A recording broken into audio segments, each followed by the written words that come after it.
Ça, c'est de l'art. Ça, c'est pas de l'art. Et bonjour à tous. Et très heureux de vous retrouver.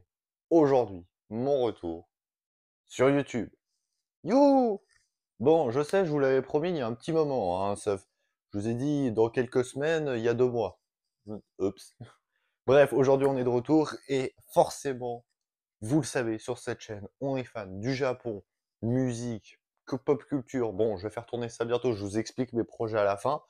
Mais aussi des films et des animés. Vous le savez, voilà, cette chaîne, il y a beaucoup de choses, films et animés. Si vous la découvrez, cette vidéo, vous allez voir tout ce qu'il y a avant. Films, animés, c'est un peu ma passion, avec la J-pop, etc. Aujourd'hui, j'ai mis le t-shirt Ghibli pour vous le rappeler. Aujourd'hui, on parle de ce qui s'est passé récemment sur la mise à jour de ChatGPT. Vous n'avez pas pu passer à côté. Si vous suivez ne serait-ce qu'un réseau social, peu importe lequel, vous avez forcément vu passer ces images au style Ghibli. Alors, je vais réagir en fait en rappelant une chose simple. Ce n'est pas de l'art. Tout simplement. On ne peut pas considérer que ça c'est de l'art. Tout simplement parce que c'est un style Ghibli, donc le style de dessin de Ghibli, qui est repris par une intelligence artificielle et qui s'en inspire grandement. Jusqu'ici, pas de problème. Disons qu'il n'y a pas de souci si OpenAI signe un contrat, serre la main du studio Ghibli et dit voilà, on va vous donner un petit peu d'argent, un petit pourcentage par-ci par-là à chaque fois qu'une de nos images va être générée. Même voilà, et pourquoi pas. Sauf le problème, c'est que ça a été rendu public sur la version gratuite de ChatGPT dans un premier temps. Puis après, à cause de serveurs qui étaient complètement surchargés par une demande absolument pharaonique, notre ami OpenAI a décidé de le mettre sur sa version payante. Le problème, c'est que ce serrage de main entre Ghibli et OpenAI n'a jamais eu lieu. Et là, je vais déjà faire une première réaction un petit peu aussi en parallèle avec ce que j'avais, la raison pour laquelle j'étais parti de YouTube, c'était que les droits d'auteur, c'était quelque chose de chiant. Encore une fois, j'avais expliqué que les droits d'auteur, c'est quelque chose de normal, que c'est une loi qui est tout à fait normale. Enfin, je suis pas choqué par le fait qu'elle existe. C'est normal, chaque propriété intellectuelle appartient à chacun. Et c'est pour ça que j'ai décidé d'être extrêmement minimaliste sur ce que je vous montrais en ne mettant pas de son, bien évidemment, pas de musique, etc., de droit d'auteur, ça me semblait la base, et que tu te fais quand même niquer, même si tu n'as pas de profit, tu ne génères pas des sous, tu te fais niquer. Alors que là, tu as une entreprise multinationale qui est en train de voler le travail d'une vie d'un homme et tout un studio, en, en quelques clics, tout le monde peut le faire, et on s'en bat les couilles. Et en fait, je le dis clairement parce qu'on a l'impression qu'on en a rien à foutre. Et que pire que ça, il y a presque des gens qui semblent heureux de ça. Et c'est pour ça que je réagis. Parce qu'à mon avis, le plus grave, c'est qu'il y a des gens qui se disent que l'intelligence artificielle, qu'elle nous fasse ce genre de choses, c'est super cool. Sauf que pas du tout. Ce n'est pas bien et c'est de la merde. Alors, ce que fait l'IA dans le domaine artistique, c'est pas tout à fait pareil que, disons, que dans la création de texte, par exemple. Dans la création de texte, ChatGPT va aller chercher des sources. Voilà, il va se dire quelle est la meilleure chose. Je vais faire des liens, des liaisons et dire voilà, il y a des choses qui reviennent souvent et je vais essayer d'expliquer ça sous la format d'un texte. Il le génère automatiquement. Pour l'IA qui se base sur la création artistique, il va se baser sur des patterns, sur des modèles, sur des schémas artistiques qui sont courants. Cela peut s'appliquer sur la peinture, sur les styles architecturaux, mais également sur la musique et également sur l'art de l'animation ou du cinéma. Ce qui est à dire qu'aujourd'hui, il est techniquement possible de créer un film entièrement à base d'intelligence artificielle. C'est possible.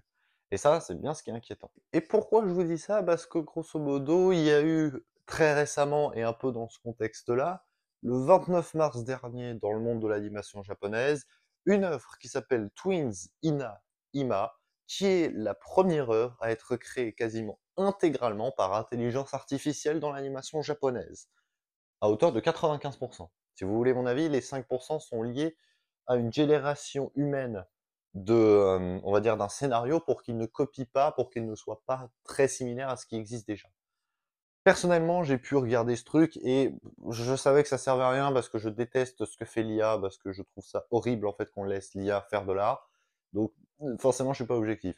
Et j'ai l'impression qu'il y a beaucoup de gens qui sont d'accord avec cette non-objectivité, avec une moyenne de 5,52 étoiles sur MyAnimeList. Avoir moins de 6 étoiles, c'est chaud, hein, faut le faire quand même sur MyAnimeList. C'est un petit court-métrage qui était sorti, qui faisait genre une dizaine de minutes, et qui n'a vraiment pas convaincu. Et j'ai envie de dire, tant mieux.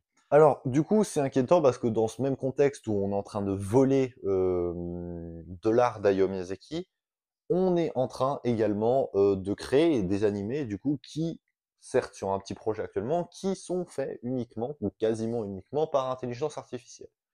Ce qui veut dire qu'on s'approche grandement d'un monde où l'animation japonaise, mais aussi il faut s'attendre pour que ce soit le film américain, mais également les mangas, etc. Et pourquoi pas les musiques également, la peinture, soit uniquement créées par IA. Et ça, c'est un problème.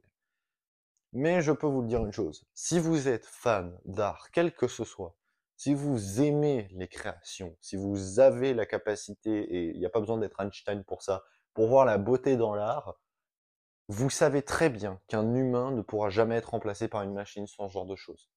Je montrais ça, ma collection, sur tous les films du studio Ghibli, sauf Le Garçon et le Héron, que je ne me suis pas encore procuré, qui vous montre à quel point c'est de l'art. Peut-être sauf Aya la sorcière, mais ça, allez, balle perdue, ça c'est comme ça. Non, mais ce que je veux dire, c'est que ça, c'est véritablement de l'art, parce qu'il y a quelque chose que l'IA ne peut pas amener, parce qu'elle ne peut pas le faire simplement, techniquement, c'est amener l'irrationalité de l'humain. C'est-à-dire les émotions, la colère, la joie, la tristesse. Des éléments, des réflexions qui ne sont pas cohérentes. Des émotions qui n'ont pas de sens, qui ne devraient pas arriver. Des événements inattendus que seule une créativité humaine peut apporter. Par exemple, dans Nausicaa de la Vallée du Vent, premier film du studio Ghibli, 1984. Pourquoi Nausicaa s'effondre comme ça au milieu du film? Pourquoi elle commence à douter, à avoir peur, à pleurer? Parce qu'elle a peur pour sa vie, parce qu'elle lutte pour la survie de l'humanité, parce qu'elle se bat pour ça. Et que dans un truc créé par une IA, Nausicaa n'aurait jamais eu cette réaction. Pourquoi? Parce que dans la cohérence, elle est dans son esprit guerrier, et donc elle est guerrière et elle va y arriver.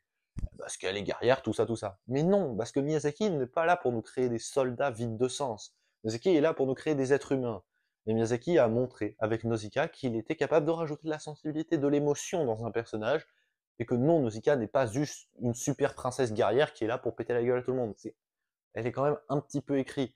Et le problème, c'est que du coup, que l'IA, à cause de cette irrationalité qu'elle n'est pas capable de faire, c'est la mort, en fait, de personnages développés, intéressants, et pas seulement les personnages, mais aussi les histoires, plus en général.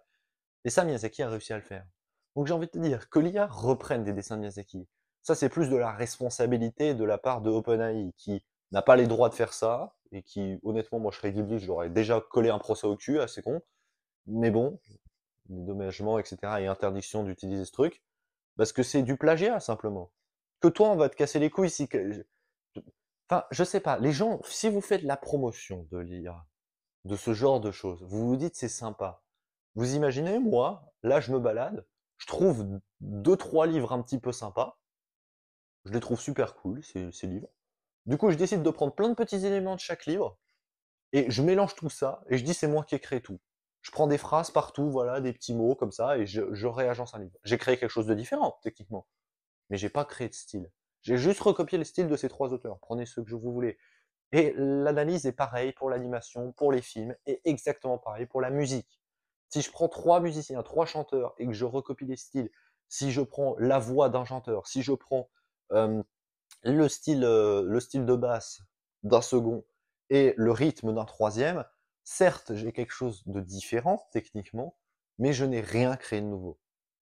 Ce que je veux dire, c'est que même les gens qui font des remixes, donc qui prendraient par exemple l'exemple que j'ai pris, trois parties de chansons différentes pour en faire quelque chose d'autre, eux, ils sont créatifs. Pourquoi? Parce qu'ils apporteront toujours un petit timbre qui les font, qui les rend différentes.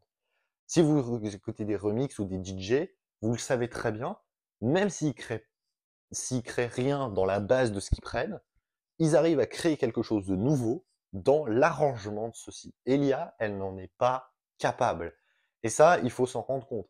Et le truc, c'est que si l'IA en est capable, ça veut dire que l'IA est capable d'amener de l'irrationalité et de la réflexion supplémentaire autour d'une œuvre, ce qui veut dire qu'elle a conscience des émotions et qu'elle est capable de ressentir une émotion et capable donc d'avoir sa propre conscience et sa propre réflexion indépendante sur le monde.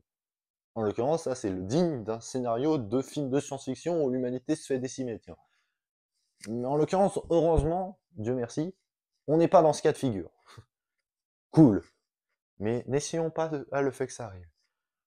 Honnêtement, c'est encore plus grave que de voir que tu as des milliers d'emplois qui sont menacés. Ça, c'est un premier point, mais de voir que c'est même l'industrie et le fondement même de l'art, et c'est même plus la musique ou les films ou ce que vous voulez, c'est pas séparé tout ça. C'est l'ensemble de l'art qui est menacé. Et on en est, et certaines personnes en sont presque contents. Parce que ces gens n'ont certainement jamais rien regardé d'autre que les pauvres images qu'ils ont générées par eux-mêmes, par intelligence artificielle. C'est désespérant parce que ces gens ne savent pas ce qu'est là et sont certainement passés à côté de quelque chose.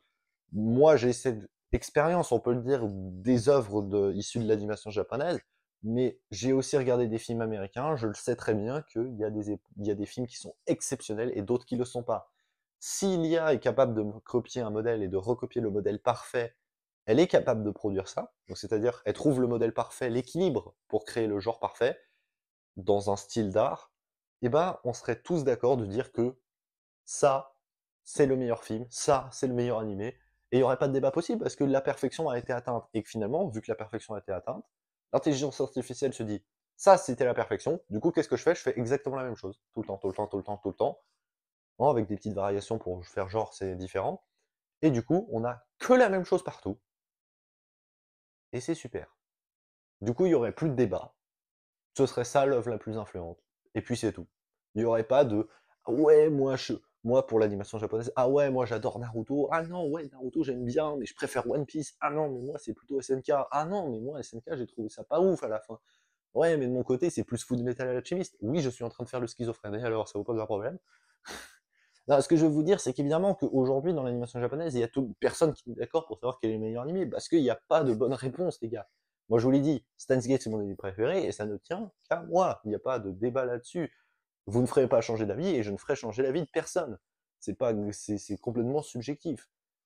Le truc, c'est qu'évidemment, avec une généralisation et un manque d'irrationalité dans la création artistique, tu vas forcément te retrouver avec des modèles de base qui fonctionnent très bien et avoir une généralisation qui va permettre de déterminer facilement quelle est la meilleure œuvre de ce genre d'art. Et ça, c'est un problème parce que du coup, le syndrome même de l'art, de la réussite, mais aussi de l'échec, va disparaître. Ce que je veux dire, c'est qu'évidemment que il y a des films qui sont plus reconnus que d'autres. Peut-être parce qu'ils sont exceptionnels, mais aussi parce qu'il y a des films moins bien. S'il n'y avait pas des films moins bien, les films les plus incroyables de l'histoire ne seraient pas reconnus à cette échelle. Il faut bien s'en rendre compte aussi, que le succès d'une œuvre se base aussi sur le non-succès d'autres. Sur une année, sur une décennie, ou peut-être sur un siècle. Ou sur toute l'histoire, si vous préférez. Bref, voilà, c'était un peu mon coup de gueule. S'il vous plaît, que vous soyez fan d'animé ou pas, que vous tombez dessus pour hasard, s'il vous plaît, n'utilisez pas ChatGPT. Respectez le travail du studio Ghibli, que vous aimiez ou que vous n'aimiez pas le studio Ghibli, ça je m'en fous, c'est pas la question. C'est juste une question de respect, en fait, pour l'artiste, pour Miyazaki, pour ce qu'il a créé dans sa vie, et pas seulement Miyazaki, mais tout Ghibli. Donc c'est quelque chose que je demande et que j'en conjure, et maintenant je demande à tous les fans d'animé de brandir le front, brandir le pas content, pour dire non à l'intelligence artificielle dans notre industrie, aller chier sur cet animé de merde qui est sorti le 29 mars, et d'aller faire pareil sur tous les projets qui vont arriver par la suite, parce que je sais pas, mais je le sens bien, que ces œuvres vont se multiplier dans les années à venir. Et je vous envoie aussi le signal à tous ceux qui ne sont pas fans d'animé, que ce soit dans la musique, que ce soit dans les œuvres cinématographiques, faites front contre ça. On a besoin de l'humanité, on a besoin de ça parce que l'art, c'est l'une des définitions pour moi pour laquelle nous sommes une espèce dite intelligente. Nous sommes l'espèce dominatrice de notre planète, non pas parce que nous avons marché sur deux pieds, nous savons marcher sur deux pieds, mais simplement parce que nous avons créé des choses abstraites qui ne s'expliquent pas, qui ne se façonnent pas, mais qui sont simplement des choses relatives et au-delà de la pensée. Ça peut être des aspects philosophiques, mathématiques, scientifiques, mais aussi artistiques. Et si ça existe depuis quasiment le début de l'existence de l'humanité, et que le concept même de l'art n'existait pas avant l'apparition de l'Homo sapiens, là encore, pensez-y, ce n'est pas totalement un hasard. Si l'homme de Néandertal, l'homme erectus et tous les autres ne créent rien artistiquement et que c'est que notre espèce qui a survécu et qui est la dominatrice maintenant de la planète, a créé quelque chose que l'on appelle aujourd'hui l'art. il y a près de 155 000 ans. Pourquoi je dis 155 000? J'allais vous dire 150 000. 55 000 peut-être, ou 200 000. Bref, on s'en fout, je sais pas, j'ai pas la date. Bref, c'était mon coup de gueule. Merci à tous de m'avoir écouté. C'était vraiment génial. Il fallait que je fasse cette vidéo. Je vais revenir et j'espère faire plus de vidéos de ce type-là. J'espère en sortir une toutes les 2 semaines. Voilà, j'ai un gros projet TikTok sur Ado, ma chanteuse préférée, je vous l'ai dit. Donc ça me prend un peu de temps, mais je vais essayer de faire des vidéos. Alors ce sera, j'espère pas que des vidéos coup de gueule, mais les analyses de films spécifiques comme j'en avais fait avant, je vais plus trop faire ça, ni sur les animés. J'ai envie plutôt de parler de choses générales. Ça peut être des trucs un peu alarmants comme cela, mais ça peut être des grandes histoires de concepts autour de l'animation japonaise, peut-être que j'avais expérimenté un petit peu. Des grands studios, j'ai envie de faire beaucoup de vidéos sur des studios d'animation, parler de certains studios, de leur histoire, de ce qu'ils ont créé. Voilà, j'ai plus envie de faire des vidéos longues sur plusieurs choses autour de l'animation en même temps, pas de me concentrer sur une œuvre spécifique, mais ça, je verrai encore sur quel sujet je vais travailler par la suite, parce que j'ai pas encore d'idée, mais j'espère faire quelque chose dans 2 semaines, mais je ne vous promets rien. Et voilà, ce sera tout pour aujourd'hui. On se retrouve du coup prochainement. Et si vous me suivez sur TikTok, allez-y pour plus de parcours ado spécifiques. Ado, c'est la vie. Et sur ce, je vous dis à très bientôt.